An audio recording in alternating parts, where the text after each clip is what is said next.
Já, nú ætlum við að spjalla aðeins börnin okkar, hvort að þeim líði illa. Það náttúrulega mælikvarði á samfélag, hvort það sé gott eða slæmt, hvernig börnunum okkar líður. Við ræddum þetta aðeins síðastliðinn vetur og ætlum að halda áfram vegna þess að þetta kannski bara það mikilvægasta sem við getum rætt. Og hingað komin til mín barnageðlæknir, Björn Hjálmarsson. Velkomin. Já, takk. Þetta með að þú kannast við þessar svona umræðum að börnunum líði ekki nógu vel og við sjáum svona ýmis dæmi þess, en það margt þannig í samtímanum að maður lítur að spyrja fisk og getur að verið kannski að við séum bara með athygli á börnunum sem við höfðum ekki áður. Þegar ég var að alast upp að þá var ekki alveg hægt að halda því fram að fullorðið fólk hafði mikinn áhuga á börnum. bara banka í glugga og maður rekin í burtu og annað slíkt. En nú erum við með meiri fókus á því. Heldur þú að í þessum nútíma sem við lifum í dag að börnunum líði verr heldur en til dæmis þegar ég var ungur? Já, þetta stór spurning og auðvitað þurfum við miklu fleiri rannsóknir til að átta okkur á því hvað að gerast. Þetta svona gögn úr ýmsum áttum sem að fá okkur til þess að vera áhyggjufull. Já. En það fjöldinn allur af stórkostlegum aðgerðum í gangi til þess að bæta hag barna, farsældarlögin. Við erum farin að sinna transbörnunum miklu betur en við gerðum áður og svona, en það svona ákveðin rauð ljós að einmannaleiki barna hefur aukist og og það svona ef við skoðum rúma mannsaldur aftur í tíman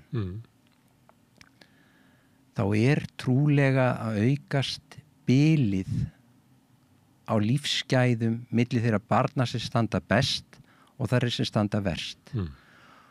Og það mælikvarði á siðferðisstig þjóðar hvernig við hlúum að okkar minnstu bræðrum og systrum. Og jöfnuður sé góður. Já, jöfnuður sé góður og ég tel að við vitum varðandi glæpatíðni ef það of mikill munur á milli hinna ríku og hinna fátækustu, þá eykst glæpatíðni. Sama gildir held ég börnin okkar, ef það gríðarlegu munur á þeim sem best standa og þeim sem verst standa, þá verður samanburðurinn svo óhagstæður og það geti jafnvel verið rót ofbeldis og óöryggis. Áttu við að þeir sem að standa verst, að þeir standi ekki bara illa, heldur upplifa að þau sé ekki velkomin inn í samfélagið. Já. Það geti ekki farið eftir leikreglum samfélagsins, vegna þess að leikreglum samfélagsins ýta þeim út á jaðarinn. Já, það nákvæmlega það. Og svona það sem ég hef mestar áhyggjur af eru einangruðu fjölskyldurnar, til dæmis eins og börn innflytjenda, börn foreldrar sem að glíma við stórar geðrænar áskoranir, jafnvel fatlanir og börn þar sem fátæktin mikil. Það sárt að koma í skólan í gömlu gatslitnu fötunum þegar að öflugustu börnin í nýjum fötum nánast daglega. Og hvernig þú klæddur mælikvarði hvar þú fittar inn í hópinn. Já, nákvæmlega. En að því að þú talar þetta og það mikilvægt að þegar við ræðum eitthvað svona vandamál sem nær yfir allt samfélagið, við þekkjum þetta til dæmis áfengisneyslu og vímuefnaneyslu. Það annars vegar svona hið almenna sem kannski flest börnin og við höfum séð árangur af því að það minni drykkja samkvæmt öllum mælingum og annað slíkt eða fram á okkar tíma, nú einhverjir svona haldaði fram að það sé eitthvað bakslag í því, en við sáum árangur af því og mikið hefur verið mikið hampað. En í sömu rannsóknum þá sjáum við að þeir sem voru í illastæðir eða voru í skaðlegri neyslu, að þeim hefur ekkert fækkað og samfélagið hefur ekki verið gott í að búa til úrlausnir fyrir þann hóp. Þó svo að það hafi verið eitthvað svona stemming í samfélaginu og foreldrarnir haft meiri gát á börnunum sínum og sjálfræðisaldurinn hækkaður og sem dró aðeins úr svona sumrinu fyrir mentó sem oft var svona tímabil þar sem börn fóru að drekka mikið og annað slíkt. Almennt dróur því, en þeir sem voru í vanda, þeir standa ekkert betur. Nei, það svona, þetta fær mig til að hugsa, það eru gríðarleg svona átök í gangi í rauninni sem eru fjárhagslegs eðlis, milli ríkis og sveitarfélaga. Og það líka átök milli félagskerfisins eða félagsmálakerfisins og heilbrigðiskerfisins. Hverjir eiga að sinna börnum sem fara í neyslu. Ég trúi því að við höfum árum áður verið duglegri í takt við bara stórkostlegt samfélagslegt átak þar sem við tókum upp eftirlitsgöngur foreldra. Við dróum úr, við bara lokuðum hallarísplaninu sem var í rauninni bara helgaðist af slæmri drykkjumenningu. Og þetta voru stórkostleg átök. Þórsmerkur fylliríði var flutt niður í bæ. Já, nákvæmlega, það var bara þannig. Og þarna tókum við okkur saman sem samfélag. Mér finnst... Útideildin? Já, útideildin, nákvæmlega. Og mér finnst komin tími á nýtt samfélagslegt átak. Til þess að mæta ekki endilega svona almenna hóp, heldur þeim sem að, eru í vanda. Af ýmsum ástæðum. Já, og ég hef sett fram kenningu sem er nú ekki vísindalega sönnuð, en svona ég fengið lof fyrir hana frá fólki sem að þekkir barnaverndarkerfið út og inn. Ég tel að við sem þjóð, og jafnvel ekki bara þjóð heldur þetta algengt ferli á Vesturlöndunum, að við höfum stólið miklu af bernskunni frá börnunum okkar. Og það hafa orðið 3 samfélagslega byltingar á undanförnum 50 til 100 árum. Fyrsta byltingin var þegar 3 kynslóða fjölskyldan undir sama þaki leiðundi lok og afi og amma hættu að hlaupa undir bagga með foreldrum á heimilum þar sem erfiðleika ríktu. Og þá gátu af og amma orðið börnunum örugt skjól, sem börnum mjög mikilvægt. Og mitt ákall núna til gráa hersins, það fólk með lífsreynslu, það fólk sem þekkir þessar fíngerðu tilfinningar, þekkir að vinna úr sársauka og þjáningu og getur verið svo frábær leiðsögn og fyrirmynd fyrir börnin okkar. En síðan næsta bylting var þessi stórglæsilega kvenfrelsisbarátta. Þar sem hefur haft að leiðarljósi að jafna réttindi og aðstöðumun milli karla og kvenna sem sjálfsagt réttindamál. En þetta gerðist hratt og mæðurnar fóru út af heimilunum og börnin sátu eftir óbætt hjá garði. Og við feðurnir brugðumst. Við hefðum þurft að koma inn á heimilin í sama mæl og mæðurnar hurfu þaðan og ég hef áhyggjur af því þetta hafi bara gerst og hratt fyrir börnin okkar. Það stuðningur við þessa kenningu að leikskóla stefna Kópavogsbæjar sem ég hef mikla trú á, sem hefur miðað því að stytta leikskóladaginn niður í 6 stundir og það sé ókeypis upp að 6 stunda vistun á dag og þetta hefur haft góðar afleiðingar í för með sér. Heilsufari starfsfólk hefur batnað, veikindaforföll barnanna minnkar. Því að ég tel að langi skóladagunni fyrir viðkvæmustu börnin bara einfaldlega of langur.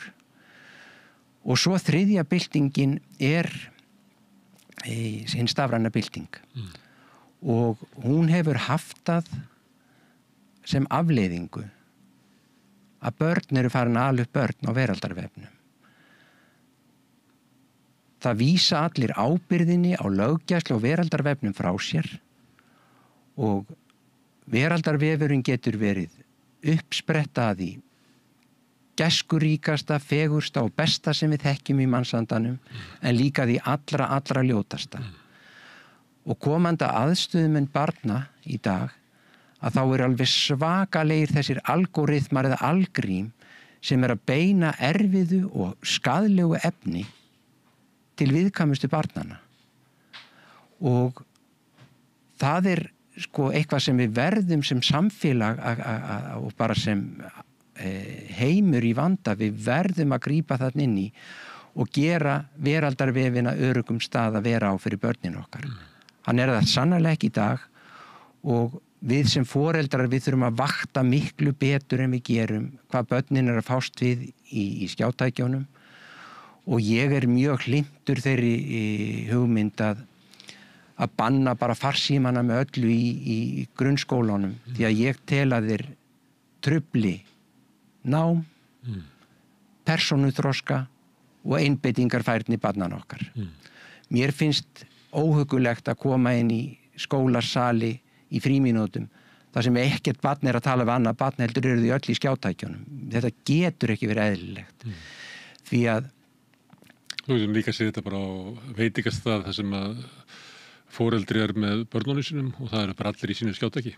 Já, þetta skjátækin að verða... Börnin segja þetta oft sko að þeirra verða að kvarta yfir þeirra notkun, þá benda þeir á foreldrarna sko. Já, við erum fyrirmyndir, þurfum að vera góða fyrirmyndir og skjátæki einhver svikulasta barnapía sem til og það nefnilega þannig að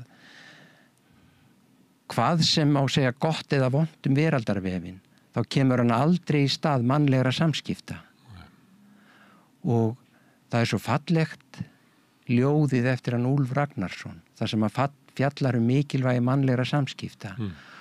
Og hann tekur það þannig skáldið að við séum að gefa hvort öðru gjöf. Ég veit ekki hvort þú hefur hugaðinn við að fest, að fegursta gjöfin þú gefur gjöfin sem varla sést. Ástúð í andartaki, augað sem glaðlega hlær, hlýja í handartaki, hjarta sem örar slær. Allt sem þú hugsar í hljóði, heimurinn breytir til, gef þú úr sálar sjóði, sakleysi fegurð og ill. Þessi orð vil ég svo sannarlega gera að mínum. Og þetta úr þessu sem að mannfélagið smíðað. Já. Og ef að við hlaupum yfir það, þá búum við náttúrulega til eitthvað skrítið mannfélag. Leið og sko við erum að gefa frá okkur flókin efni, fermón og alls konar. Það einhverjir töfrar í mannlegum samskiptum. Maður til manns sem að vera félagslegu galdur segir Viðar Halldórsson. Já, félagslegu galdur sem að skjátæki ná ekki endurskapa. Herðu, en ef ég má fara aðeins í þessar þrjár bylgjur, það kjarnafjölskyldan, að stórfjölskyldan, hún eiginlega eða hættir að vera svona heil eining, þetta afi og amma, kannski í öðru hverfi eða núna meira bara stundum í öðru landi sko. Því að það er oft þannig og þú þekkir það kannski af svona fólki sem á okkar aldri og eldra að það ferðast á milli landa til þess að heimsækja börn og barnabörn. Já. En þetta náttúrulega, þessi breyting hefur að einhver leyti orðið áður en að ég fæðist, þannig að hún gerist mjög snemma. Já. Og þá erum við með kjarnafjölskyldu og hún hefur verið svolítið upphafin en það hefur líka verið bent á að það kannski lagt á hana meira heldur en tveir fullorðnir og tvö börn ráða eiginlega við því að það þarf eiginlega meiri umgjörð fyrir barnið þannig að það verður mikil álag á kjarnafjölskyldunni. Já. En þú nefndir Gráaherinn. Hann hefur nú aðalega lagt áherslu á svona eignarétt á lífeyrisgreiðslum, hann hefur ekki verið með þessa áherslu. Og svo hefur hann lagt áherslu á það að þeir sem eru gráhærðir eða komin að vera á kunni ýmislegt og þá hefur það verið frekar svona út á vinnumarkaðin, frekar heldur en inn í samfélagið sem hefur verið áherslunar. Og kannski einhver leyti það vegna þess að við höfum þann mælikvarða á því hvort að við séum góð og gild á sko vinnumarkaðinum. Já. Það eiginlega mælikvarði sem við höfum, ekki svo mikið hvort við séum inn í fjölskyldunni. Þannig að til þess að snúa tilbaka í þessu, að þá þyrfti að vera breytingar á húsnæðisstefnunni, uppbyggingu húsnæðis sem þetta væri möguleiki, bara algjör viðsnúningur í samfélaginu. Ég held að þetta þurfi ekki að snúast húsnæði. Ég held að þetta snúist meira það að barnabörnin okkar kenna okkur á skjátækin og það bara flott. En það sem við afarnir og ömmurnar þurfum að kenna börnunum eru þessar hárfínu og viðkvæmu tilfinningar eins og þakklæti, æðruleysi, auðmýkt og lítillæti og við þurfum að bera virðingu fyrir reynslu kynslóðana sem býr í afanum og ömmunni og börnin þurfa á að halda. Ég man enn setningu auðmýktarinnar frá ömmugömlu í Sveinatungu. Það sem hún var búin að bera hverja hnallþórun að fætur annar á borð og þegar fólk þakkaði kærlega fyrir sig þá sagði hún fyrirgefiði mér ómyndina. Og þessar fíngerðu tilfinningar eru rosalega dýrmætar og þessar fíngeru tilfinningar. Þetta hefur nú verið gett grína þessu, hérna, ef mér skildi kalla, þetta er eiginlega... Jú. Það hefur þú dæmi sko kvennakúin að segja þetta, að henni vantaði svolítið girl power hérna ömmuðinni.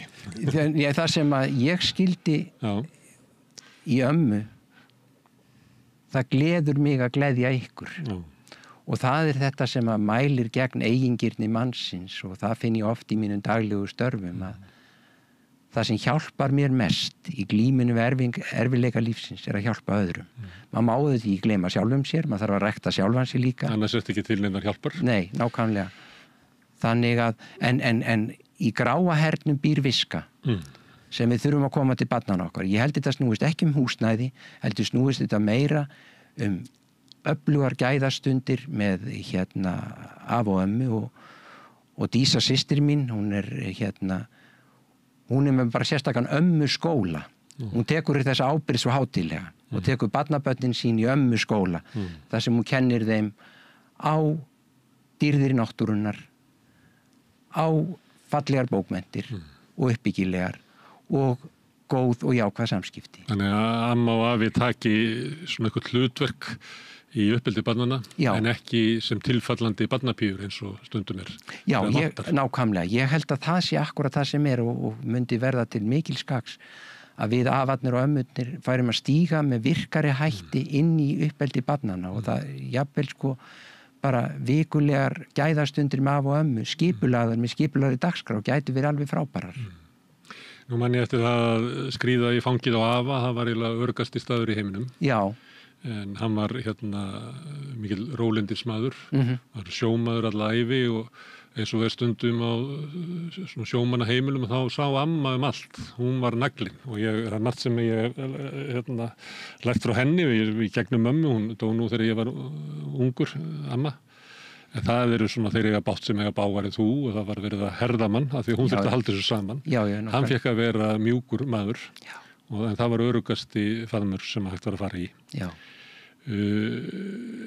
En hann var náttúrulega allt annarri kynslóð sko. Hann var fæddur snemma á síðustu öld og lifði kreppun og svona. Það var á ömmur í dag, veistu hvað fólk þetta er? Þetta er bílakynslóðin, þetta eru hipparnir. Þetta er sjálfskörfasta kynslóð mannkynsunar. Já.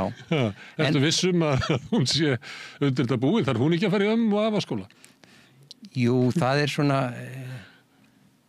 Sko, Mér skaman þess að þetta er kynslóð sem er rétt fyrir ofan mig, mér finnst alltaf gaman að nýta það staðins í hana. En það voru fallegar hugsjónir í hippakynslóðinni. Sem að við mættum hendur. Kærleikur og þess áttar, þannig að en það er bara, það sem ég er raunin að fara er að sársauki lífsins er óumflýjanlegur. Við erum í raunin öll syrgjendur. Við missum öll nána ástvinni og þurfum að læra tungumál sorgarinnar sem er einstakt þroskaferli sem að hver og einn verður að finna sína leið. Það sem að algilda reglur eiga ekki við í rauninni en sársaukin óumflýjanlegur. En þjáningin okkar er ákaflega óþroskuð í bernsku og við sjáum það við sem foreldrar, við þurfum að tempra tilfinninga barnanna okkar, þau geta það ekki sjálf. Og þjáningin, hún þroskast eftir því sem líður á ævina og áföllunum fjölgar. Og það segir í einni bók Gunnars Gunnarssonar að það var haft eftir gamalli konu, hver sá sem yrði ekki þakklátur fyrir þjáninguna hefði ekki tekið út mikið þroska. En þannig er hún að tala þroskaða þjáningu og við sjáum í gamla fólkinu okkar, sjáum við þroskaða þjáningu. Og það þýðir það í rauninni á tungumáli geðfræðinar eða geðlæknisfræðinar að í þroskaðri þjáningu eru allir hinni þroskuðustu varnarhætti sjálfsins. Það er ekki þessir frumstæðu varnarhættir ekósins sem eru svo ríkjandi hjá börnum í vanda að heldur hafa þeir þroskast og eru orðnir uppbyggilegir. En við lifum í samfélagi og á tímabili þar sem að okkur er eiginlega sagt að við getum keypt okkur frá þjáningunni. við getum einhvern veginn komist hjá henni. Þú talar ekki eins og svona tíðarandinn í dag. Þú talar eins og búddisti eða jungisti eða... Já, það má segja... Ég verið að hryggjaði með því að það er önnur stemming í samfélaginu í dag. Já, það er svona, í rauninni má segja, þetta eru 2 lífsviðhorf sem það takast á. Hinn ytri hamingja sem felst í hinum ytri gæðum og svo hinn innri hamingja sem felst í hinum innri gæðum. Og það segir nú í einu frægum dægulega texta, fegurðina innan þykir best. En það sem við sjáum í rauninni í geðheilbrigðisþjónustunni er gríðarlegt magn af egóvandamálum. Og þessi ytri lífsgæðastefna, hún gerir egóið yfir blásið, það sem heitir á enskunni hyperinflated ego. Og við fáum ekki orkuna, lífsorkuna innan, heldur þurfa að sækja hana utan. Við verðum kröfuhörð og eigingjörn og annað fólk. Eitthvað líka ósegandi, þannig að það... Já, og það er líka einmitt það að mikið vill meira. Þannig að þessi lífsgæðastefna er töluvert að trufla okkur. Og ég er, eins og þú segir, þegar ég er svona, ég hef viðað að mér svona hrafli úr jógaheimspeki og búddisma og kristinni trú og er komin á þá skoðun að heilbrigð trú á æðri mátt eru vísindi sem helga siðivora. Og þarna hef ég líka til grundvallar það sem Albert Einstein sagði: vísindi án trúar eru máttlaus.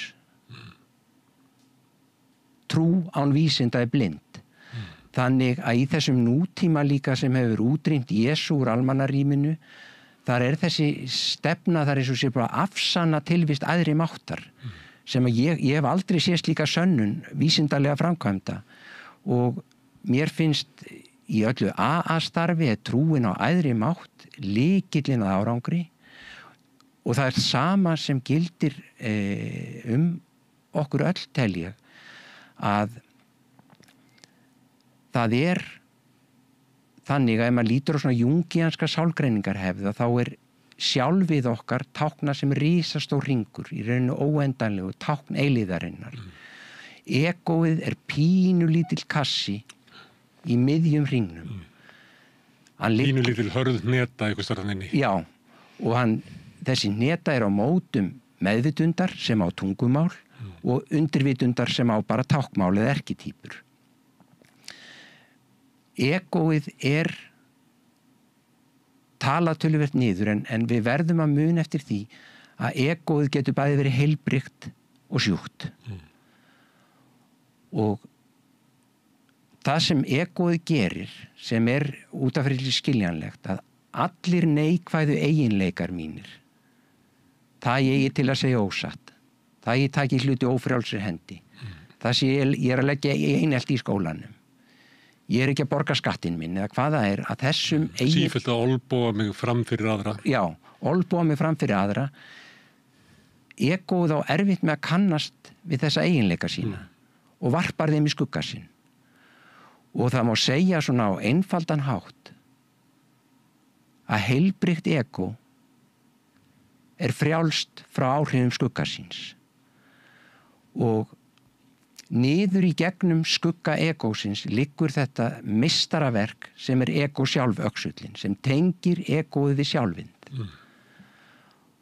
Og það er dásamlegur fullkomleiki í ófullkomleika mannsins. Ófullkomleikin liggur í egóinu, en fullkomleikin í sjálfinu. Og eins og ég sé það fyrir mér, þá er egó sjálföxullin meistarasmíð. Hann liggur frá egóinu niður í undirvitundin og tengir sjálfinu. Egóið er eins og fóstur, sjálfið er eins og fylgja. Og það má segja að egó sjálföxullin, ég sem læknir sé þetta fyrir mér sem naflastreng. Og þessi naflastrengur hefur kjarna 3 lögmála, þetta eru 3 æðar í strengnum, sem eru merkingarlögmál, ástin, náðin og dáðin.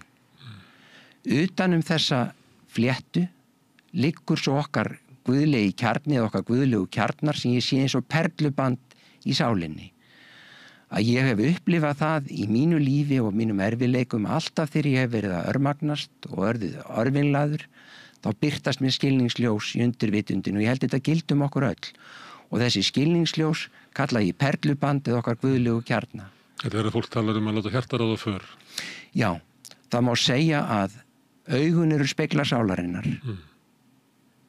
En hjartað er andir í sálarinnar. Þannig að við höfum það orðtak í íslensku máli að tala út frá hjartanu. Þegar maður talar út frá hjartanu, þá er egóið í tengingu við sjálfið, egó-sjálföxulin eða naflastrengin. Vandinn við þennan streng og þessi viðkvæmu merkingarlögmál er að hann getur rofnað við ágjafi lífsins og verði skuggi egósins yfir hlaðin, þá lokar það á æðarnar í egó-sjálföxlinum eins og ég sé þetta. Hann getur líka ekki náð að þroskast ef að barnið er í slíku umhverju og fær ekki leiðsögn. Nei, og það er nákvæmlega þannig og það er svona dulvitrasta eða það hástemdasta í þessari svona kenningu er að sko, egóið okkar er sem fóstur við fæðingu og kornabarnið er bara það sjálft. Síðan eftir því sem við þurfum að fara að standa upp fyrir okkur sjálfum, þá þroskast egóið og æðsta stig egósins er í rauninni þegar það rennur saman við sjálfið. Og það gerist nú ekki hjá okkur öllum á lífsleiðinni en svona stórbrotnasta táknmyndin fyrir það þegar egóið verður að sjálfinu er krossfesting Jesú Krists. Og það sem við sjáum hjá móður Teresu, það sem að egóið var orðið svo þroskað að það var orðið jafngilt sjálfinu. Við sjáum þetta í Búdda, Gandhi, Nelson Mandela. Kannski var Jesú að meina þetta þegar hann sagði að sáu þessi fórna lífi sinu mínu vegna, mun aðalast það. Það var það að tala til egósins.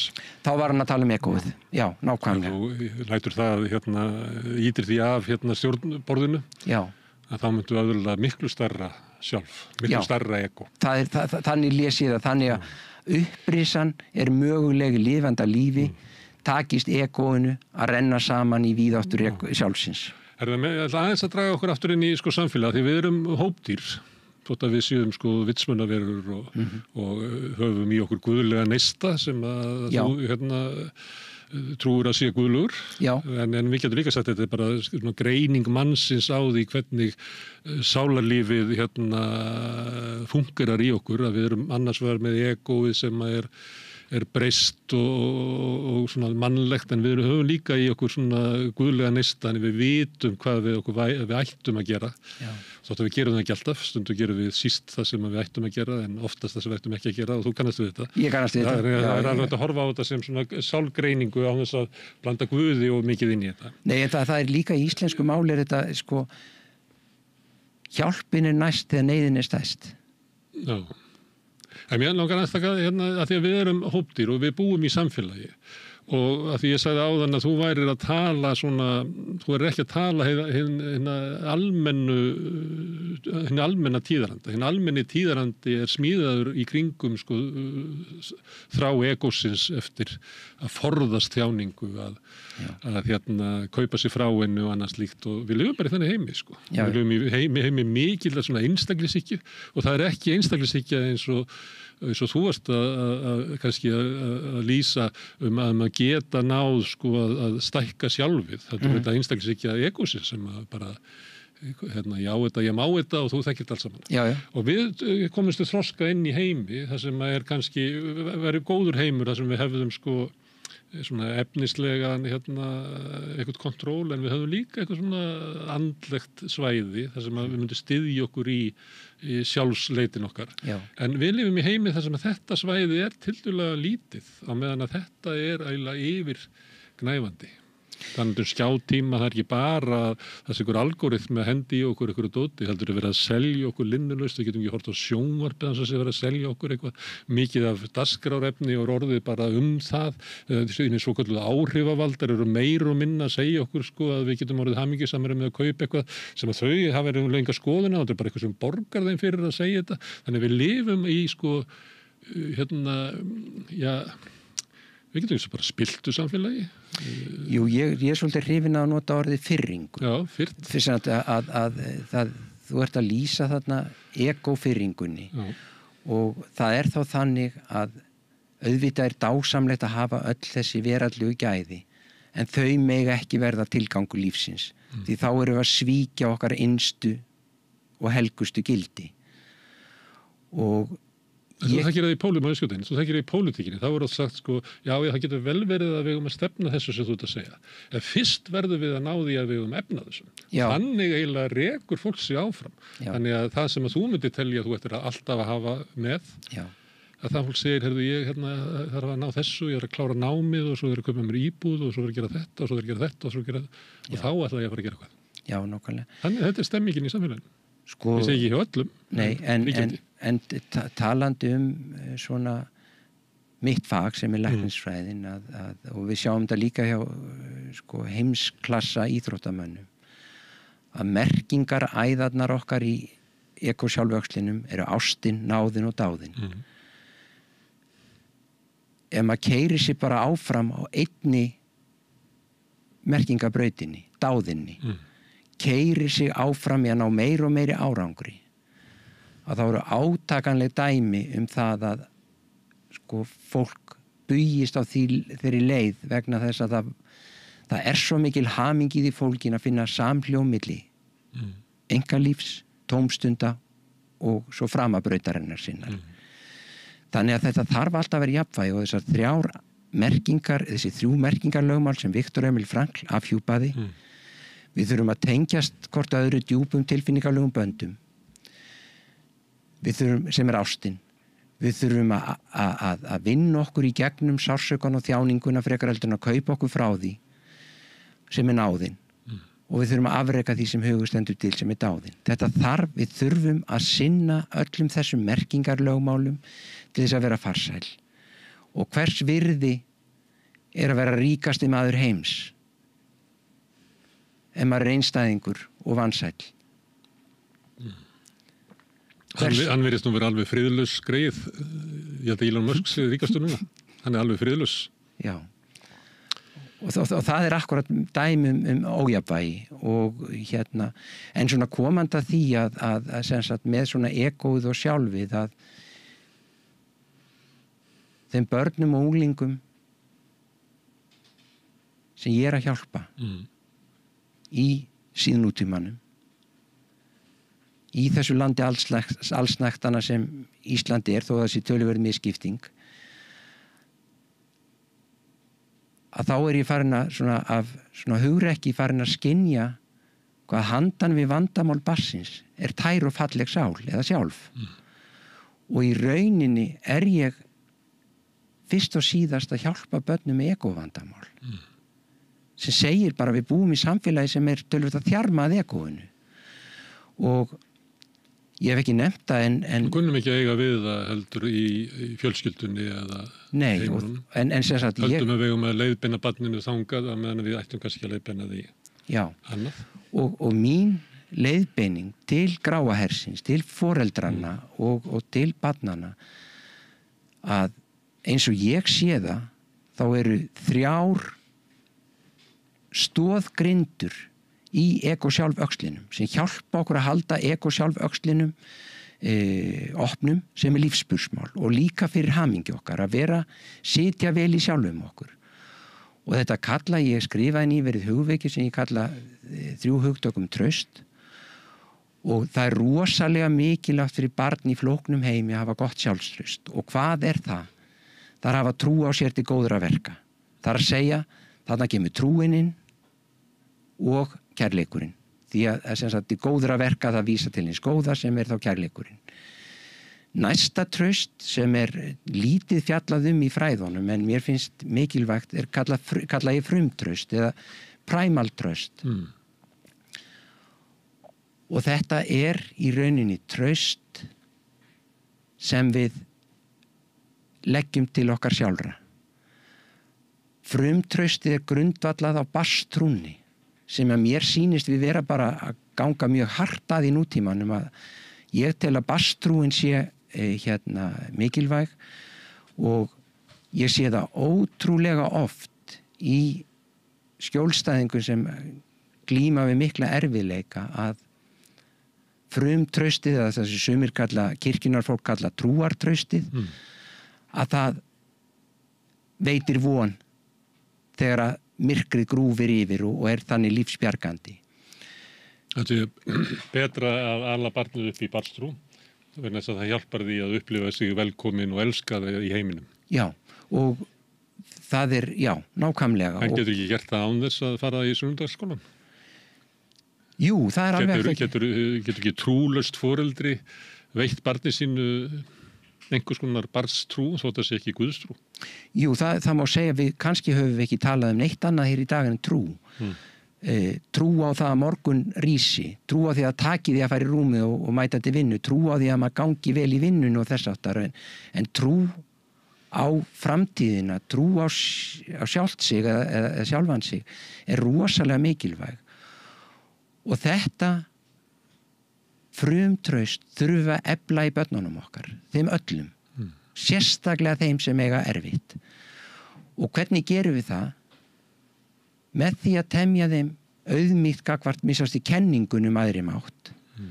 Og sjálfið er raunni yfirskilvillegt hvað sem er, þannig að ef maður hafnar því að sjálfið sé til að þá kannski auðvelt að hafna aðri mætti, en ég tel að trúa aðri mátt sé lífsbjargandi þegar að erfiðleika lífsins knýja á, og ég er ekki að tala um neina öfgatrú, ég er að tala um hófstilta trú, minnugur þess að heilbrigð trú aðri mátt eru vísindi sem helga siði voru, eins og ég sagði áðan. Það getur líka verið klókt að trúa aðri mátt, því þá losnar við að vera í miðju heimsins. Já, og svo eru sem er ekki gott fyrir egóið að vera miðjan. Nei, nákvæmlega. Og svo er það að tengjast landi okkar á sögu eflir frumtraustið, og þar kemur grái herinn sterkur inn, segja barnabörnunum frá lífinu eins og það var, fá fólk barni til að sjá að í gamla dag voru ekki til stígvél á afa gamla og hann var alltaf votur í fætunda, og hvurslags lífsgæði voru það nú einmitt þegar stígvélin kom eða gúmmískotnir. Það er líka sem sagt að tengja við kenningunum aðri mátt, tengja við landið okkar, og það er ótrúlega miklar gæðastundir að taka börnin okkar út í náttúruna og fá það til að upplýma samhljóminn og samræmið í náttúrunni. Og svo sögustundir með af og ömmu.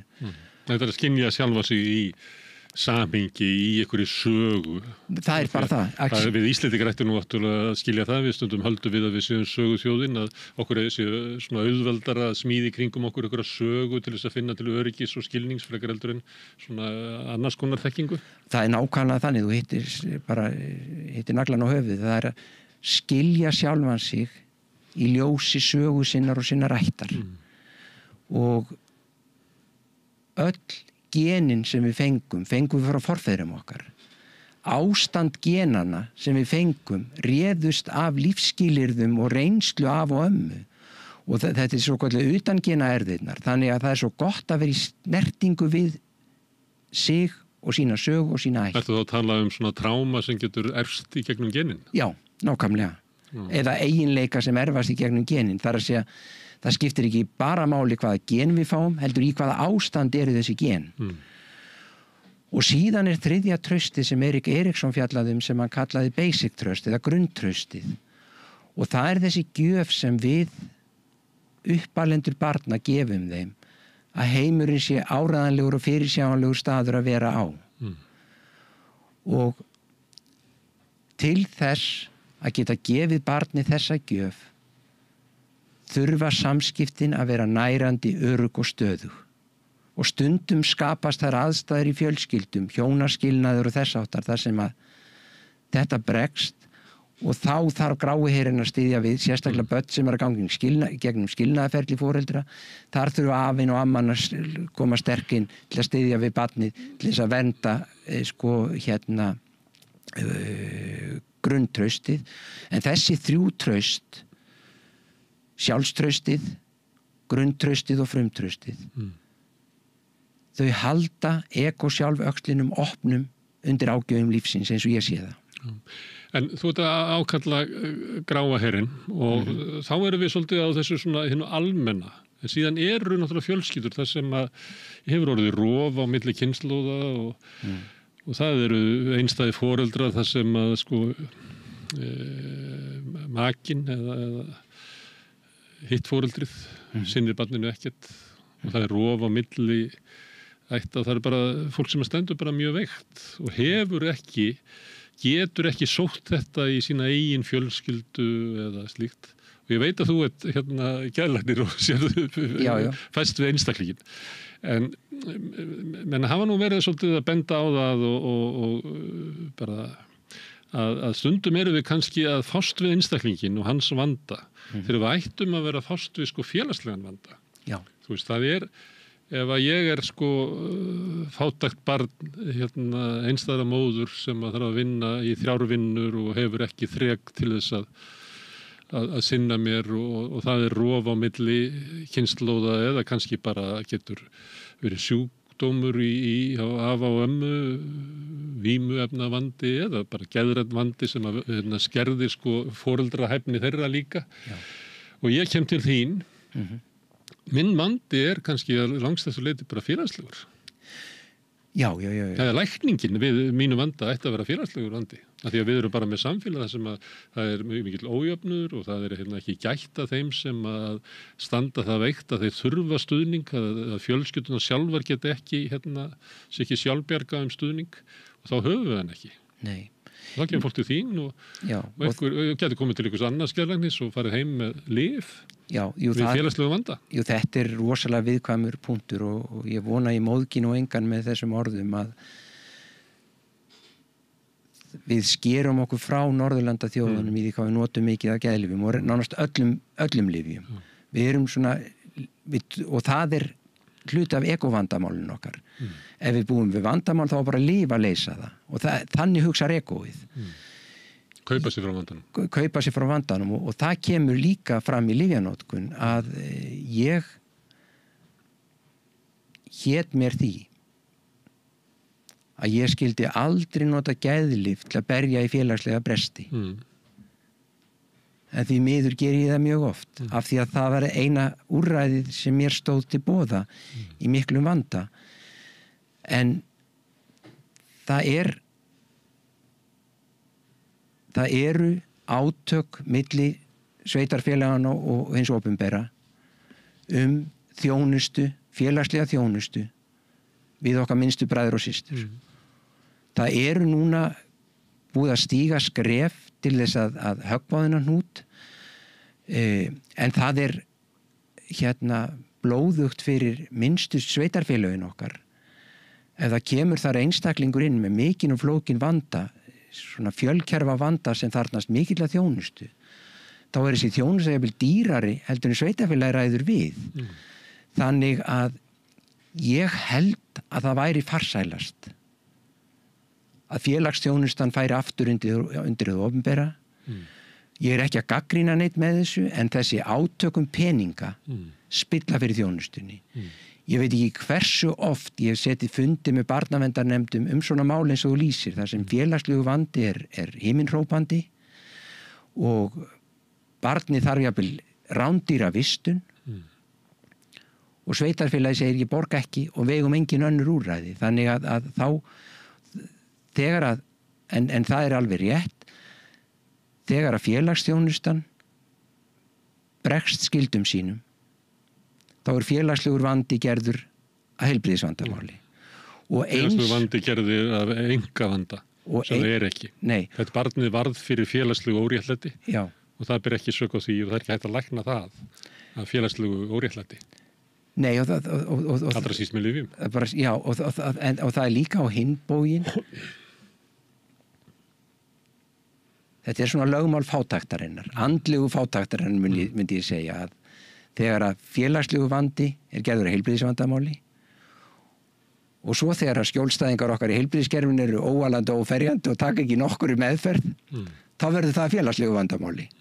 Jafnvel þó að það sé í grunninn jafnvel læknisfræðilegu vandi.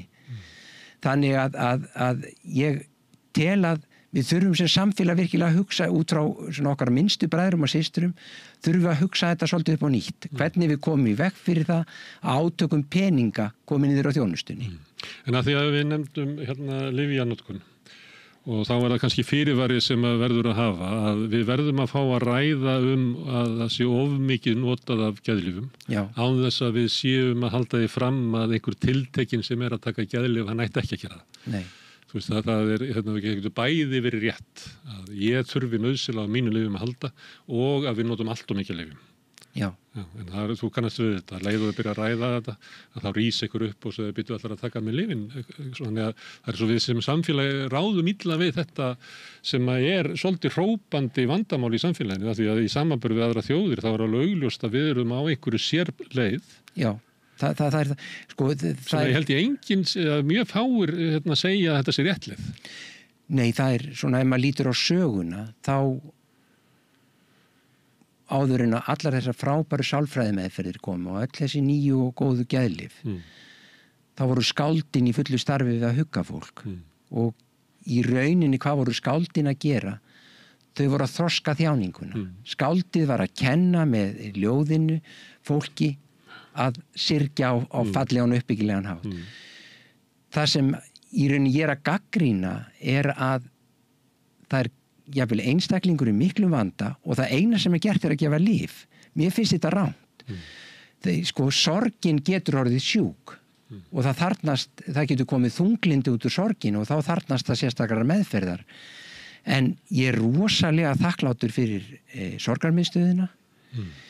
Ég þakklátur fyrir svona fjölskyldu og sálgæsluþjónustu kirkjunnar sem að vinna gott starf en ég held sko stóra málið er það, mér finnst við sem þjóð, við þurfum að hlúa betur hvort að öðru, við þurfum að gefa hvort öðru meiri tíma og draga aðeins úr neyslunni, því að ég held að það að vera að kaupa sér nýjan farsíma á hverju ári, að það sé ekki lykill að hamingju. Nei, og svo það líka þannig ekki, að áföllum fylgir streita, það ekki sjúkdómur í sjálfu sér. Það skrítið að verða fyrir áfalli og það hefur ekki áhrif á mann. Og ef maður verður fyrir áfalli þá maður kannski ekki að taka frá sér áhrifin af áfallinu. Nei. Ég býst við að þú sem svona hálfgerður búddisti myndir vilja telja maður þetta einmitt að nota þjáninguna, eða þú veist það leiðin til þroskar að fara í gegnum hana en ekki að bæginni frá. Jú, sko það í rauninni það sem ég að mín svona persónulega kenning sem ég hef smíðað úr efni við mörgum áttum þannig að hugurinn svo takmarkaður og hann takmarkandi þáttur í sorgarúrvinnslu.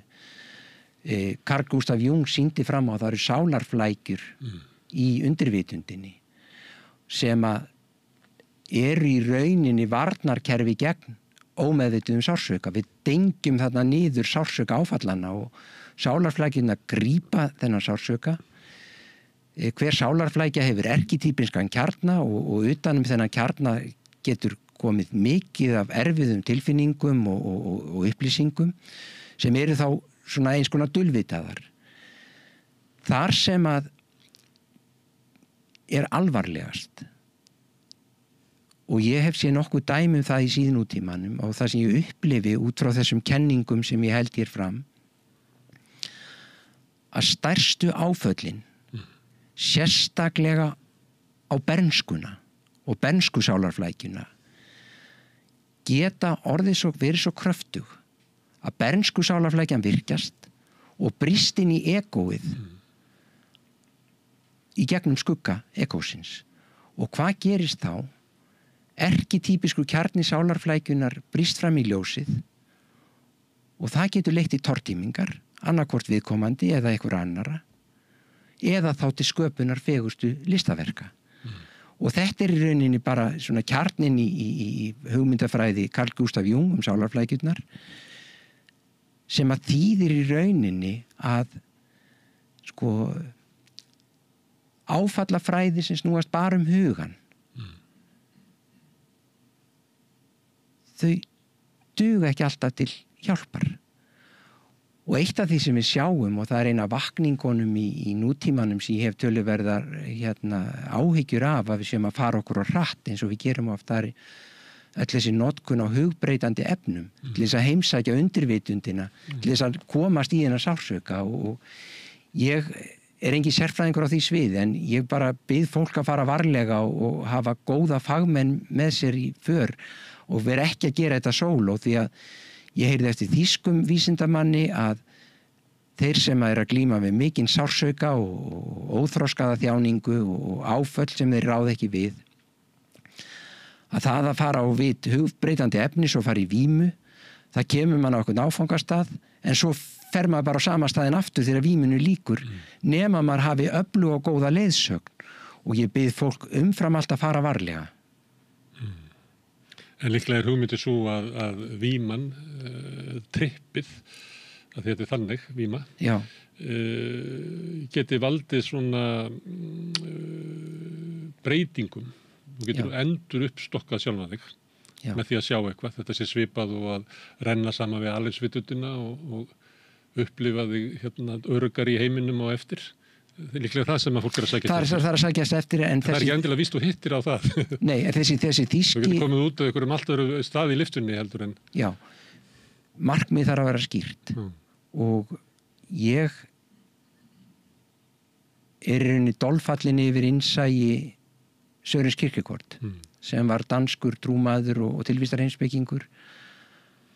Hann sagði, ef þú ætlar að hjálpa einstaklingi og punkti A yfir í punkt B, þá verður að byrja á því sem hinn skilur og leggja leiðina þaðan. Annars ert ekki að hjálpa heldur drottna. Og ég hef ekki trú á því að efni leysi tilvistargátur mannsins. Þau geta verið hjálparmeðal en þau vinn ekki vinnuna einn. Það tel ég óhugsandi. Herðu, áður við yfirgefum af og ömmu, þá erum við með það er svona almennt, ef ég skilði rétt, að það var svona almenn ábending til fólks að taka hlutverki sínu alvarlega og taka þátt í því að hjálpa barninu, gefa því öryggi og til svona eðlilegs þroska egósins. En við erum með, þá komum við kannski svona hálfgerð í pólitík, hvað gerum við þann hluta fjölskyldna sem hefur ekki hennan innri styrk? Nei.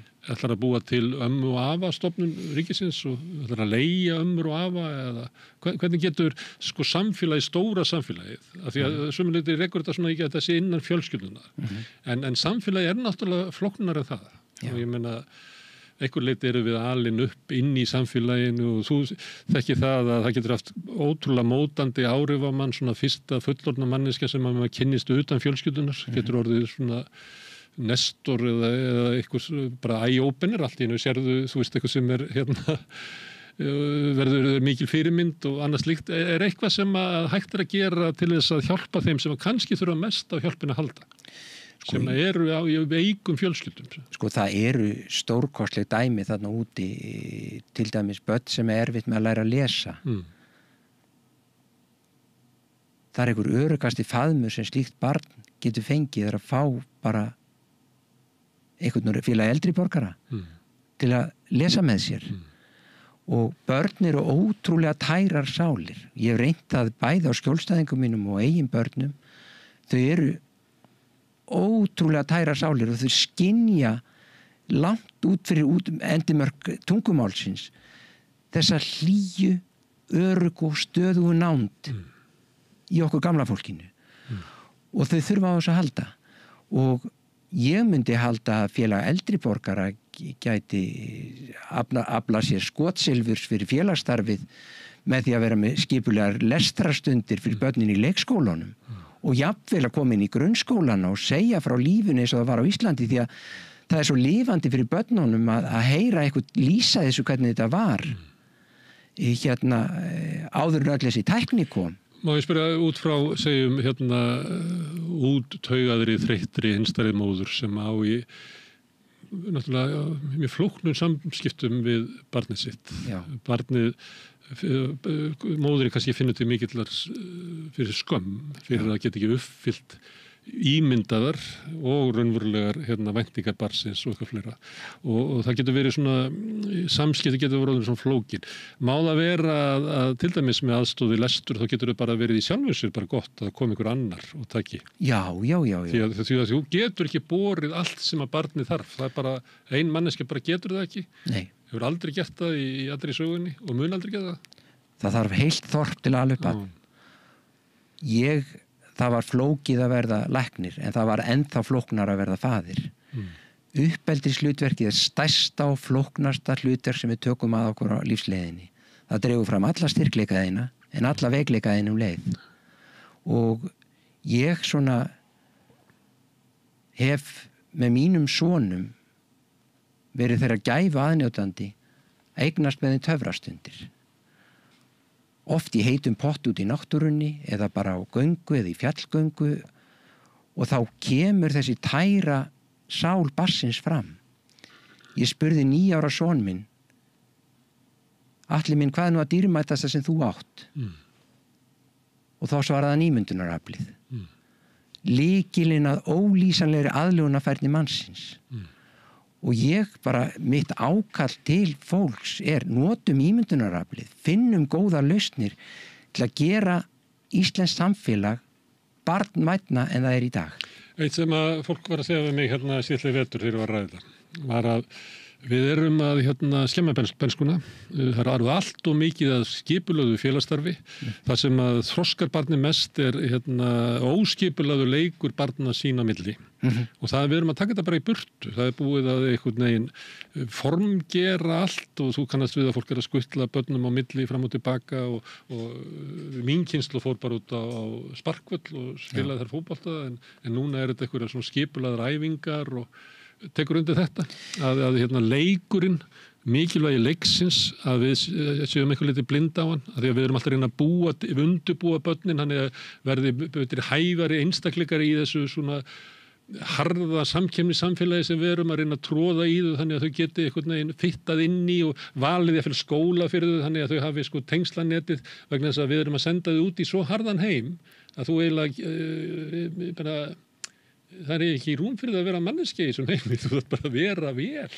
Jú, það auðvitað dásamlegt hvað þrótt mikið íþróttastarf á Íslandi og það hefur sterkt forvarnargildi fyrir börnin okkar og það er gott og þau læra svo mikið í félagsþroskanum með því að læra að vera til dæmis í hópíþróttum og í einstaklingsíþróttunum það þessi nána samvinna við þjálfaran sem dýrmæt en það sem ég hef áhyggjur af gagnvart íþróttunum svokölluð afrekshyggja.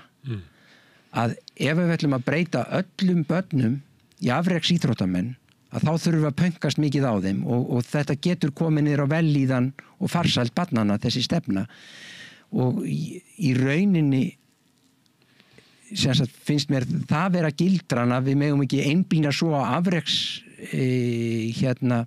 stefnuna að við gleymum því forvarnargildi snýst þátttöku barnsins.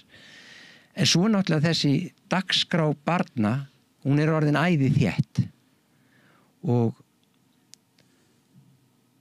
eitt af því sem að þetta mikilvægt í dagskrá barns að kenna því að dunda einu með sjálfum sér í skapandi leik. Því þar með barnið farið að tækifæri að kynna sjálfu sér og efla frumtraustið. Og ímyndunaraflið. Og gömlu og vitru konurnar í sveitinni sögðu amma mér leiðist og þá sagði amman það hollt að láta sér leiðast og við þurfum að þjálfa börnin í að láta sér leiðast og finna út úr því sjálf og en ég alveg sammála því að dagskráin má ekki verða of ströng því þá verður þetta streita. Það verður alltaf mikið álag á keyrsluna hjá foreldrónum og mikið álag á barni. Ég að spyrja annars verður það, en hins verður það að munin á því að börnin að leika bara á skólalóðinni án eftirlits og við lærum við einhvern veginn svona ég býst við félagsfærni því að kannski ekki gott að læra félagsfærni að vera alltaf eitt boss á svæðinu sko. Nei, nákvæmlega, jú. Það algjörlega lögmætt sjónarhorn finnst mér að börn sem að leika sér saman í skapandi leik sem þau búa til sjálf. Fara út að leika. Og í þess vegna hef ég líka miklar áhyggjur af þessari þéttingarstefnu Reykjavíkurborgar því það bara verið að taka af okkur hvert græna svæði það fætur öðru. Og hvar eiga börnin að leika í dag? Það finnur hvergi njóla til að reykja. Akkurat. Nei. Og ekki hundasúru til þess að borða. Herðu, bylting nr. 2, það kvennabyltingin sem náttúrulega stórkostlegasta mannúðarbylgja síðustu aldar. Já. En hún leiðir til þess að það eru 2 fyrirvinnur og fólk upplifir það að þurfi bara að vera báðir að vinna. Því að og birtist oft, til dæmis í vanda með leikskóla og eitthvað fleira, þá eru foreldrar þið verðið að taka við barninu, því annars bara missum við, náðum við ekki að borga af húsinu og missum það. Já. Þannig að það er svo mikil efnahagslegar kröfur á foreldrakynslóðina að fólk hefur bara eiginlega ekki tíma fyrir börnin, sko. Nei, nákvæmlega. Ekki nema svona hugmyndur kannski 3 korter í gæðastund eftir kvöldmatinn.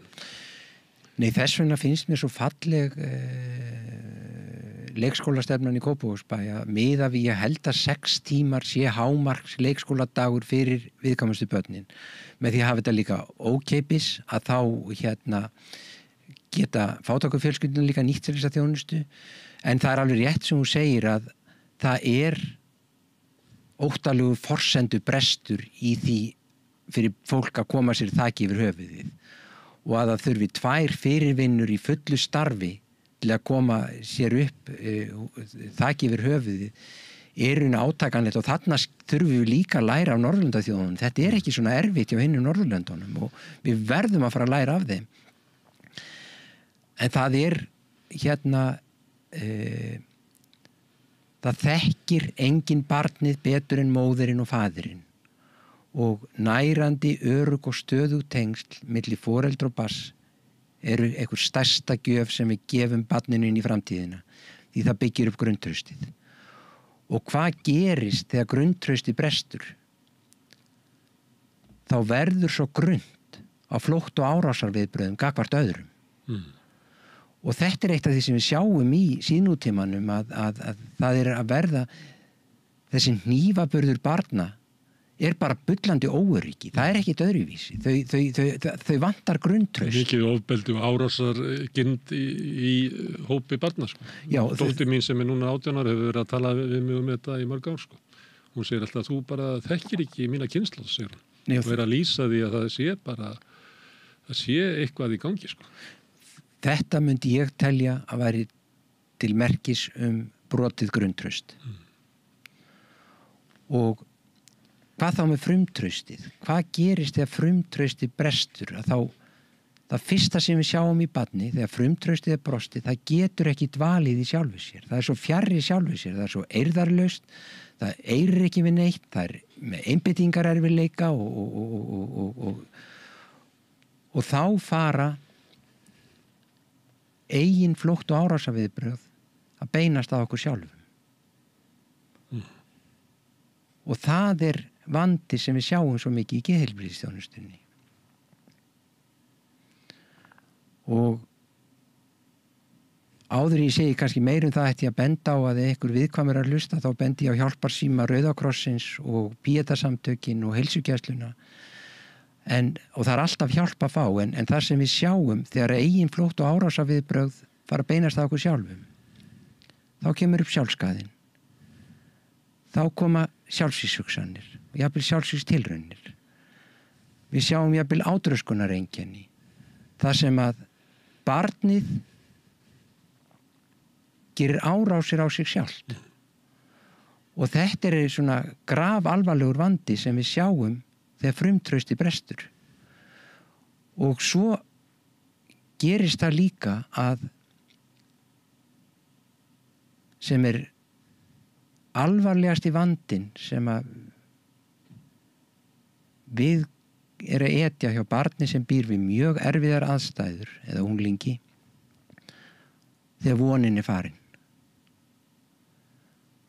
Og þegar að trúartrausti brestur þá fer vonin og eitt af því fallegasta sem ég sé gert á mínum vinnustað þar þegar við náum að gefa skjólstæðingnum von. Því það er bara beinlínis lífsbjargandi að gefa barni með brotið frumtraust von. Það er mjög erfitt að vera manneskja án vonar. Það er bara ekki hægt. Þannig en það er það sem, þetta er okkar minnstu bræður og systur sem hafa mist vonina. Og þetta sjáum við náttúrulega líka hjá fullorðnum fólki, það er sama vandamál, en eins og þú segir, líf án vonar er vonlaust. Það hefur verið fjallað ofbeldi unglinga og ungmenna gagnvart hvort öðru, en þú þekkir vel svona sjálfskaða. Myndirðu telja að hann væri kannski allt eins mikill eða miklu meiri, þar sem að skaðinn beinist að fólkinu sjálfu, en ekki á umhverfinu eða öðrum. Já, svona þessi kenning sem ég set fram grunntraustið og hvernig það verkar og flótta árásarviðbrögðin, sem sagt, þegar grunntrausti brestur þá beinast flótta árásarviðbrögðin á öðrum, þegar frumtrausti brestur þá beinist það okkur sjálfum. Og þetta er jafnstór vandi. Þetta er jafnstór vandi og getur farið saman. Og en það sem að skiptir svo.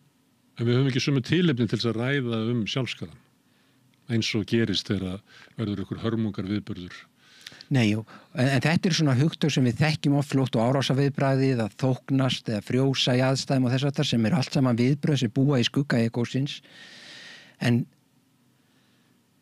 það sem mér fyrst skipta svo miklu máli út frá tilvistarheimspekinni, öll þessi vandamál sem ég nefndi, snúast óbærilegan sálrænan sársauka og óþroskaða þjáningu. Þannig að mér finnst, eftir að hafa gengið í gegnum töluverða erfiðleika í mínu lífi, mín stærstu tilvistarlegu verkefni voru að breyta vondum sársauka í góðan og að þroska mína þjáningu. Ég tel að það séu svona bara þroskastef mannkynsins og ef við hugsum það, hvernig bara lifði fólk af yfir höfuð án allra þessara geðlyfja, sálfræðimeðferð og allt þetta sem við höfum í dag.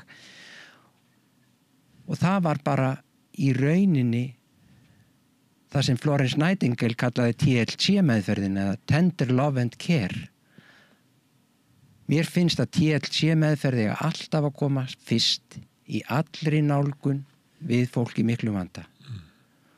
Og börn eru svo tærar sálir að þau skynja strax hvort maður er stakkbúinn til að hjálpa þeim, því að maður getur það ekki þá lokaði á mann. Og það kom til mín einu sinni mjög örvæntingafullu drengur sem átt að baki 4 misheppnaðar fósturvistanir.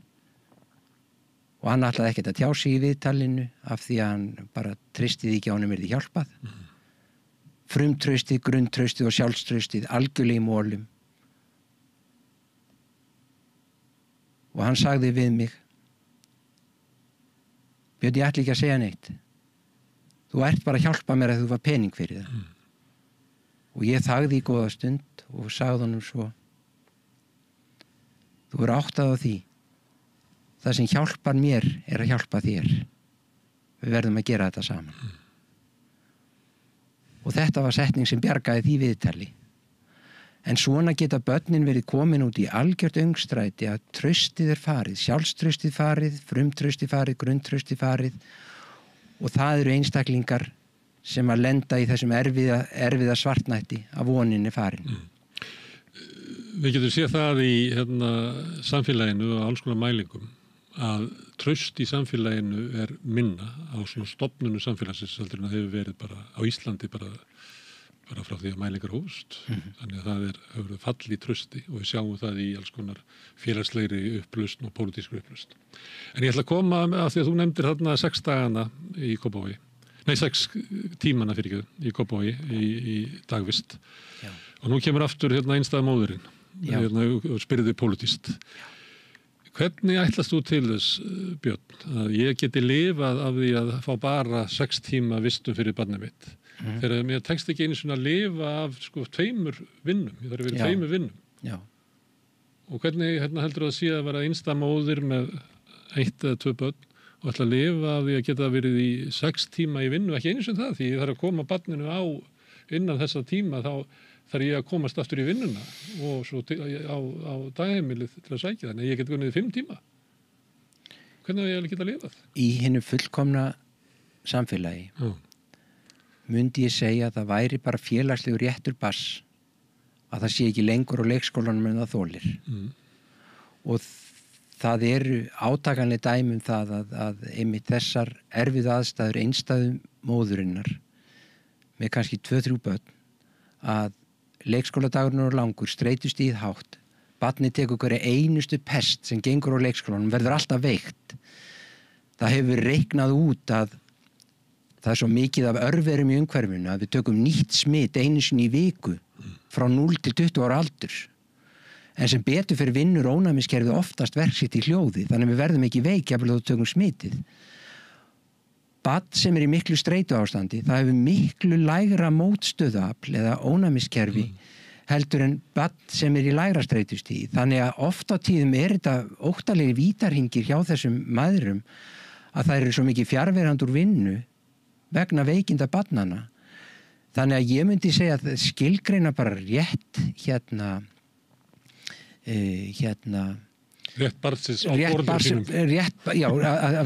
Draga fram rétt barnsins til foreldra sína. Nú, og svo má segja að stofnanavæðing uppeldis á börnum hefur gerst mjög hratt á Íslandi og það er átakanlegt að heyra suma foreldra bara reikna alla ábyrðin á uppeldin til skólakerfisins. Það er mönnunarvandi í leikskólanum sem er vonandi á undanhaldi. Kulnun í starfi er einhver helsti atvinnu og leikskólakennara sem sýnir hvað við höfum sett þangað inn flókið uppeldislegt hlutverk. Kulnun í starfi er svona 5% meðal grunnskólakennara en ekki nema 2% hjá framhaldsskólakennurum. Þannig að við höfum hlaðið gríðarlega mikilli uppeldislegri ábyrgð inn í skólana. Og ég held að við sem samfélag þurfum að fara að taka sjálf ábyrgðin á barnauppbeldinu. Við höfum taka hana til okkar aftur. Skólarnir eru menntastofnanir og uppeldi snýst ekki bara það að læra ykkur staðreyndir. Uppeldi snýst að læra sjálfstraust, læra frumtraust og læra grunntraust. Og þetta er það sem þú átt að læra heima. Það er ekki, skólinn getur ekki uppfyllt þetta. Þetta lærir hann getur náttúrulega stutt undir það, en hann getur ekki, þú getur ekki komið með barnið og rétt að kennaranum og sagt að bjarga þessu barni grunntraust. Nei, og það eru þetta mörg stórkostlega dæmi yndislega grunnskólakennara sem hafa hlaupið undir bagga með börnum af erfiðum heimilum og smurt alltaf nesti handa þeim að því þau komið nestislis í skólan og þess að það og þetta eru þvílíkar ljósstikur í sálum þessara barna, þessi yndislega kennari en grunnábyrgðin á grunntrausti, frumtrausti og sjálfstrausti liggur í heimanámi barnsins með gráa hernum og foreldrum. Herðu, ég er 4. sonur einstæðra móður, hún var einstæð mjög fljótlega eftir að ég fæddist og það var nú ekki öflugt dagvistarkerfi þá. Nei. Þannig ég er meira og minna alin upp með mömmu í vinnunni sem var nú bara ágætis uppeldi. Kittist þar ágætis fólki. Af því að ég ætla núna að snúa mér að 3. byltingunni sem stafræna byltingin að þegar hún var með okkur bræðuna 4 að þá var kvöldverðarborðið var alltaf eins og stjórnarfundur í fjölskyldunni. Það farið yfir allt saman og það rifjast oft upp fyrir mér en við erum 4 bræðunir ennþá og við hittumst og borðum saman reglulega. Þannig þessi fundur sem að mamma bjó til, hann er ennþá til. Og það sem að því að við erum að tala þessa fjarlægð sem að verður til á netinu og það er ekkert sem kemur í staðinn fyrir svona eðlileg samskipt. Við vitum það á samstöðinu, það er allt öðru í sig samtöl sem við fáum hér fyrir þann sem situr með þeim sem situr í stúdíónu heldur en að við erum að tala við einhvern Zoom. Og svo er náttúrulega það allt önnur samskipti heldur en að eiga það sem að maður er kannski ekki að tala við neitt sérstakann heldur bara að hrópa eitthvað út í eins og við ofta á samfélagsmiðlum, hrópa eitthvað út og fá svo ykkur svör tilbaka og annað slíkt. Það er þetta gildi svona Já, bara svona eins og varðvelds samskipta. Það sem eins og þú varst að lýsa áðan með sonðinn í pottinum. Já, og það svona, en bara talandi kvöldverðarborðið ykkar. Já. Þetta gríðarleg sjálfsrækt og gríðarleg geðrækt að eiga skjálausa matmálstíma með börnunum okkar, fara yfir daginn með þeim, heyra þau lýsa sigrum dagsins og ósigrum og hjálpa þeim yfir flúðirnar til að taka ekki erfiðleika dagsins í dag til morgundagsins. Og á einu sannleiksmómenti barsins míns sem var þá 11 ára að hugga pappa sinn vegna sonarmissis. Þá sagði hann: pabbi, vísindin mun aldrei finna tilgang lífsins. Viskan tilfinning. Þessi viska í kjarna fjölskyldunar og við þurfum að virkja hana. Við megum ekki slökkva á henni vegna neyslu kapplaups eða bara tímaskorts. Við þurfum að hlúa hvort að öðru. Það í skjóli hvors annar sem við mennirnir lifum. Og það verður við að rækta. Það verður við að rækta. Því annars sprettur ekki upp mennska. Nei, þá verður bara egóið óttaleg ómynd og það nær aldrei svona góðum þroska. Og í rauninni, eins og ég sé það, stærstu viðfangsefni geðheilbrigðisþjónustunnar eru egóvandamál. Af því egóið hefur ekki náð nægum þroska og við gerum auðvitað stigvaxandi siðferðilegar kröfur á okkur eftir því sem við eldumst. En þeir sem að hafa ekki góða tengingu milli egósins og sjálfsins, þeir þurfa að sækja góðu orkuna annað. Og þetta það verslingsfólk sem að fer að beita aðra yfirgangi, ónargætni og ofbeldi þegar verst lætur. Ég má halda áfram eldhúsborðið. Ég var yngstur og voru 4 bræður. Og það svona það þægilegt. Ein móðir. Einhver sagði að hún var elst okkar bræðra, mamma. Og svo við 4. En ef ég tek aftur einstæðu móðurina sem ég með, þá kannski eldhúsborð eða kvöldverðarborð, þar sem situr ein móðir og 1 barn. Já. Og það svolítið svona öðruvísi dýnamík. Því að þú þekkir það í öllum hópum að kannski sá sem að stýra hópnum, hann kannski ekki sá sem að ræður með, kannski sá sem fremstur með jafningja. Og það náttúrulega elsti bróðurinn sem að án stuðnings hans hefði mamma aldrei getað haldið okkur saman. Sko. Nei, nákvæmlega. En það erfiðar að því að við erum að tala um hvað mikið lagt á kjarnafjölskyldan og þegar kjarnafjölskyldan kannski orðið 1 fullorðinn og 1 barn. Já, en það svona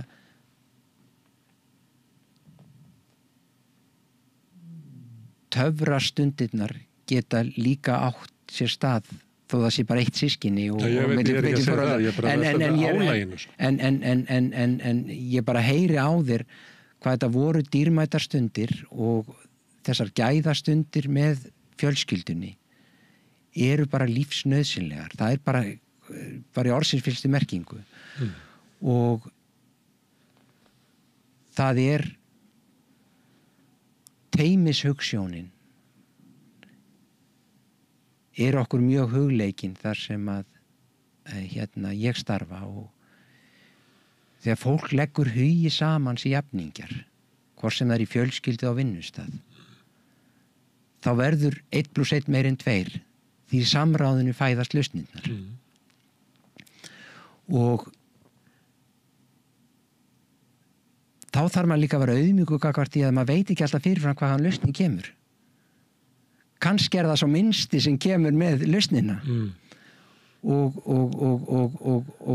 sko, það svona í teymisvinnun kjarnahugsun, við berum ábyrgð hvort á öðru og við berum sameiginlega ábyrgð á lausninni sem við ætlum að finna. Það til dæmis einhver veikur og einhver verður að vera hjá honum og þess áttar og þannig að svona, ég held að svona eitt af ljótustu afkvæmum einstaklingshyggju nútímans að við teljum okkur geta bara leyst lífsgátuna sjálf og við getum séð allt sjálf.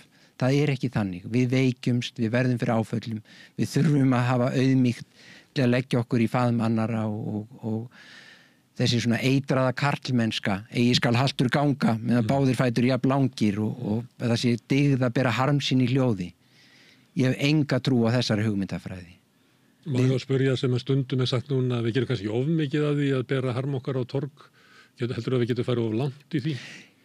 Já, það stundum sagt að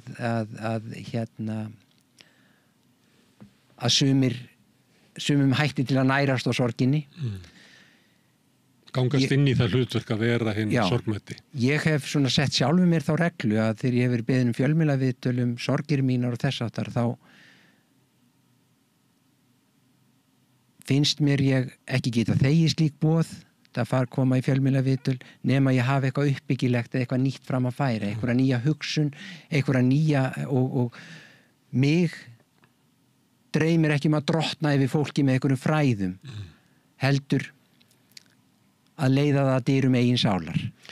Þá komum við að því að þegar þú nefnir þetta og það hefur komið fram hérna nokkur sinnum að í lífi þínu mikil harmur. Já. Og þú ert að tala gildi þjáningarinnar og þú ert að tala gildi aðri máttar og trúar og fleira.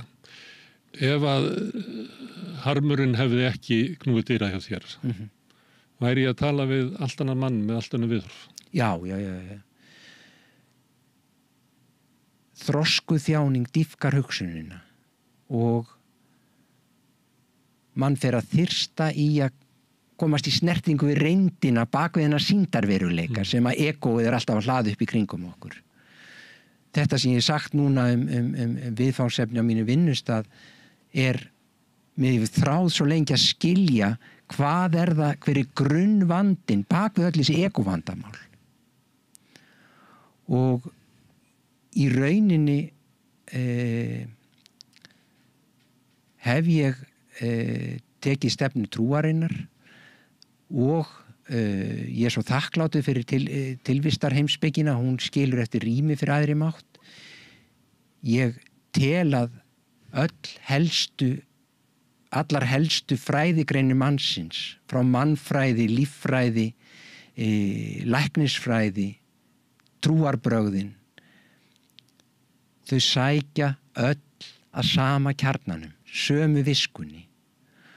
Og það sem mig hefur dreymt í töluverðan tíma að komið svo skiljanlegt orðfæri, því að þegar fólk komið djúpt ofan í sína undirvitund þá fer þetta að verða óskiljanlegt og svona eins og dulkóðaður texti. Þannig að Þá má ég spyrja að þegar þú orðið fyrir harmi og segjum að ég hef ekki verið það og þetta hafði mótandi áhrif á lífsviðhorf þitt og stöðuna í heiminum og hvernig bara mannshugurinn og hjartað virkar. Gæti ég ekkert að skilja þig á þess að hafa gengið í gegnum sambærilegan harm? Nei, trúlega ekki. Og það sem að jógaheimspekin segir,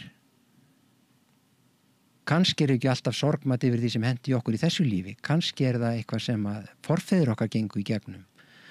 Og stundum það kallaði millikynslóflutningur eða transgenerational traumatization. Það átakanlegt að sjá hvernig fjölskylduharmleikir ganga í gegnum kynslóðirnar. Og nú við í nútímanum jafnvel að meðhöndla börn sem eru krossberar sinnar fjölskyldu. Því þau eru þau fyrstu sem fá faglega aðstoð með fjölskylduharmleikin. Koma með allan harm vinnuhjúana sem að voru lifðu í áfrjálsu lífi alla sína ævi og gátu öflega ekki leyft sér neitt draum að móta sitt eigið líf. Og það eitt af því þakklátasta sem við fáumst við á mínum vinnustað þegar að barnið fær hjálp og foreldrarnir sjá að barnin fer fram, að þá fara foreldrarnir að leita sér hjálpar. Og, en því að þetta var auðvitað svo algengt í bændasamfélaginu og það var enga faglega hjálp að fá og fólk varð bara að bíta á jaxlinn og halda áfram en við syrgjum ekki vel í einrúmi, við syrgjum best í tengslunum, í nánum, öruggum og stöðugum tengslum. Og sorgin á þessi dásamlegu börn þjáninguna sem við þroskum alla ævi með vaxandi þroska ekósins og sársaukan sem orðin. Í mínu tilfelli gagnvart sonarharminum sársauki minn ekki lengur vondur, hann orðin góður, að því mér hefur tekist að fara að yrkja út frá sársaukanum og þannig göfga ég hann. Björn, það gott og gefandi að tala við þig. Takk fyrir komuna hérna að Rauða borðinu. Takk fyrir að bjóða mér. Já, þetta eru lokin á Rauða borðinu í kvöld. Ég þakka öllum gestur sem hafa hingað komið og Birni Þorláks og Maríu Lilju fyrir að taka viðtöl og segja fréttir og Petri Fjellsteð fyrir að taka upp og senda út og Laufeyju Líndal líka. En ykkur þakka ég mest sem hafið staldrað við og hlustað og hort og breytt þessu samtali okkar í fjölmiðlun. Minni á að það eru þið sem hafi byggt upp samstöðuna, dreifikerfi samstöðuna með því að bara segja vinum og vandaminu frá efni sem þið sjáuð hér og ykkur líkar. Að þá finnur fólk efnið okkar á Facebook undir nafnið samstöðunar, á YouTube undir nafnið samstöðunar, í öllum hlaðvarpsveitum, bæði undir nafnið samstöðunar og einstakra þátta, í útvarpinu og stór höfuðborgarsvæðinu 89,1 á FM, en það má líka sækja þær útvarpsendingar á spilarann og það spilari.is á netinu og svo spilari líka app sem má hlaða niður í símann og hlusta á samstöðuna og aðrar íslenskar útvarpsstöðvar, hvað sem í heiminu, það sem net á annað borð og svo erum við komin í sjónvarpið, inn í stofu til þeirra sem svo heppin að skipta við símann. Þar eru við nú með 5 á fjárstýringunni, kannski ef til vill, ég veit ekki. Við önnur fjarskiptafyrirtæki bjóða sínum viðskiptavinum upp á efni frá samstöðinni. En það sem